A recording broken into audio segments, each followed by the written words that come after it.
দেরি হয়ে গেল, 11:30 বেজে গেছে। একটা লিমিট আছে তো দেরি হবার। একটু বিয়ে বাড়িও যেতে পারবো না? তুই ফালতু কথা বলছো, কটা বাজে দেখেছো? তো ঝামেলার জায়গায় যাওয়ার কি দরকার আছে?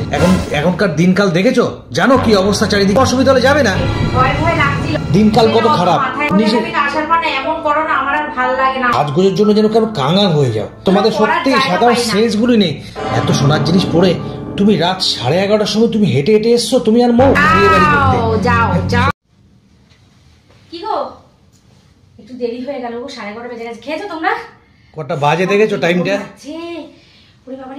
না, কটা বাজে দেখেছো টাইমটা তুমি? দেরি হয়ে গেছে তো মান্তুর। একটা লিমিট আছে তো দেরি হবার।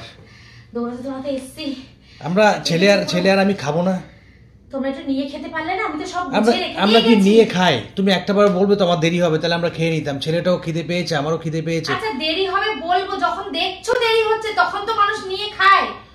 ভালো লাগে না, তুমি না থাকলে জানো তো আমরা খাই না। তুমি দেবে তারপরে আমরা খাবো, নিয়ে খেতে ইচ্ছে করে না। তোমাদের জন্য একটু বিয়ে বাড়িও যেতে পারবো না? তুই কটা বাজে দেখেছো? তুমি ফালতু কথা বলছো, কটা বাজে দেখেছো? আরে ওইখান থেকে বাড়িতে আসা টোটো ওলা বুক করে আসা সম্ভব না, ও একটা অড রাস্তা। তারপরে মান্তুর ড্রাইভার গাড়ি করে মমতাদি কবিতাদির মেয়েকে জামাইকে ছাড়তে গেছে। তখনই রাহুলদা বলেছে তাহলে একবারে তোমরা এই গাড়ি করে চলে আসবে। তো সেই গাড়ির ড্রাইভার ছেলেটা এক বাচ্চা ছেলে, সেই ছেলেটা খায়নি, না খাইয়া ছেলেটাকে নিয়ে আসা যায়? বলো ঠিক আছে, এত ঝামেলার জায়গায় যাওয়ার কি দরকার আছে? তোমরা একটা মেয়ে ছেলে লোক, তোমাদের জিম থেকে নেমন্তন্ন হয়েছে, কথা নিশ্চয়ই কথা। একটা মেয়ে ছেলে লোক এত সেজে গুজে রাত্রে যাবো, সেখান থেকেই আসার পর তুমি এরকম ঝগড়া কেন করো? তুমি না কথা একদম বোঝো না, তুমি একদম কথা বোঝো না। রাত্রেবেলা একটা মেয়ে ছেলে, এখন কটা বাজে? রাত 11:30। একটা মেয়ে ছেলে যে তুমি গাড়ি ছাড়া ওখান থেকে হেঁটে হেঁটে এসছো কিছুটা দূর, এগুলো কি ঠিক? এখনকার দিনকাল দেখেছো, জানো কি অবস্থা চারিদিকে। কি করবো বলো, একটু দেরি হয়ে গেছে তো কি করবো বলো? কি করে মানে? এরকম অসুবিধা হলে যাবে না? একটু ভয় ভয় লাগছিল, মৌয়েরও ভয় লাগছিল। অতটা রাস্তা মৌ তো আমার থেকে বেশি রাস্তা হেঁটে গেছে। তাহলে তুমি আর মৌ দুজন, তোমাদের একটু সেন্স নেই? তোমাদের কবে সেন্স হবে? আমরা কটার সময় খেতে বসেছি? 9:30টার সময় খেতে বসেছি। এর থেকে আগে কেউ খেতে বসতে পারে বিয়ে বাড়িতে বলো তো? আচ্ছা ঠিক আছে, যেখান থেকে গাড়িটা ধরো তোমাদের ছেড়ে দেবে সেই জায়গাটা থেকে অন্তত আমাকে বা ছেলেকে ডাকতে পারতে, আমরা কেউ বাইক নিয়ে যেতাম।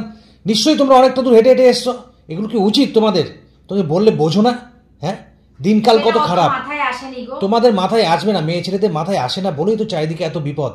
আজকে যদি রাত্রেবেলা কিছু একটা অসুবিধা হতো, তারপর যে তুমি চলাফেরা করো, এই যে বিছানার মধ্যে এইসব হাট বসিয়েছো, এগুলো কি অবস্থা? তোমাকে তো বলতে বলতে আমার আর ভালো লাগে না, কত বলা যায়। কেন যাওয়ার সময় তো কিছু বলিনি তো আমি? হ্যাঁ ঠিক আছে, যাও, টাইমে আসো। রাত 11:30 বাজে, তুমি এখন বাড়ি ঢুকেছো, এগুলো কি নেওয়া যায়? হ্যাঁ, ছেলেটা কালকে সকালে পড়া আছে, আমার কালকে অফিস আছে, এখন 11:30 বাজে, এখন এসব খাওয়া দাওয়া করে শুতে হতে 12টা 12:30, কি করে অফিস যাবো? সম্ভব হয়ে যাবে? আরে রোজ বিয়ে বাড়ি যাও না তোমরা। মেয়েরা সত্যি কথা কি বলবো, তোমরা কোনো নেমন্তন্ন পেলে সাজগোজের জন্য যেন কেন কাঙাল হয়ে যাও। এটা শুধু তোমার না, সব মেয়ে ছেলেদেরই। এই মেয়ে ছেলেদের কি বিয়ে বাড়ির এখন কি আমি বিয়ে বাড়ি পাই বলো? এতদিন পরে একটা বিয়ে বাড়ি পেয়েছি, সারা করে দেখো মাথায় বিয়ে বাড়ি পেয়েছো বলে হুন্ডি খেয়ে পড়তে হবে? পারিও না, আমাকে একজন এসে সাজিয়ে দিয়ে গেছে, আমি কি সুন্দর মাথায় ফুল টুল বেঁধেছি। আর এই কানের দুলটা দেখো, এই সোনার কানের দুলটা আমি এই মনে হয় পরলাম। হাতটাও তাই, হাতটাও আমার সোনার, এই হাতটা মনে হয় আমি সেকেন্ড টাইম পরলাম। তোমাদের সত্যি সাধারণ সেন্স গুলি নেই। এত সোনার জিনিস, এই সোনার জিনিসগুলো, এত সোনার জিনিস পরে তুমি রাত 11:30টার সময় তুমি হেঁটে হেঁটে এসছো, তুমি আর মৌ। তোমাদের কি বলবো, তোমাদের আর কিছু বলার নেই। আমার মানে ভালো লাগে না বলতে বলতে, লিমিট পর্যন্ত বলা যায়, এর বেশি বলতেও ভালো লাগে না। ঠিক আছে রাখো তো, ভালো লাগে না। তুমি না হেভি ক্যাচাল করো সব জায়গা থেকে আসার পর, তুমি ভীষণ অশান্তি করো, আমার ভালো লাগে না। আমি ক্যাচাল করি মানে? আমি যে বাস্তব কথাটা বলি, সারাটা জীবন শুনলে না তুমি বাস্তব কথাটা।